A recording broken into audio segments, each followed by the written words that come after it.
Hi! Hello! నమస్తే. కృష్ణుడు అర్ధరాత్రి జైల్‌లో ఎందుకు జన్మించాడో మీకు తెలుసా? చాలామంది దీనిని కేవలం ఒక కథ అని అనుకుంటారు. కానీ దాని వెనుక డీప్ సైన్స్ అండ్ సింబాలిజం ఉంది.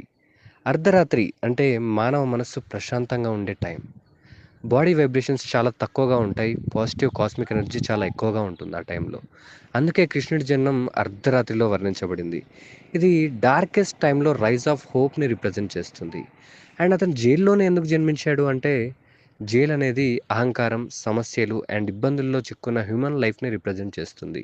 జైల్‌లో కృష్ణుడి జననం అనేది ఒక సందేశం. చీకటి మనల్ని చుట్టుముట్టినప్పుడల్లా మనలో వెలుగు పుడుతుందని దానర్థం. ఇది కేవలం కథ కాదు. ఇది మనందరికీ ఒక పాఠం. ఇప్పుడు మీరేమనుకుంటున్నారు? ఇది కేవలం పురాణమా? లేదా గొప్ప జీవిత సత్యమా? కామెంట్స్‌లో చెప్పండి. ఇలాంటి మరిన్ని వీడియోస్ కోసం మన ఛానల్‌ని సబ్స్క్రైబ్ చేసుకోండి. అలాగే ఇన్‌స్టాగ్రామ్‌లో తెలుగు వాయిస్ వైబ్స్‌ని ఫాలో కొట్టండి. మరొక ఇంట్రెస్టింగ్ వీడియోతో మళ్ళీ కలుద్దాం. Thank you.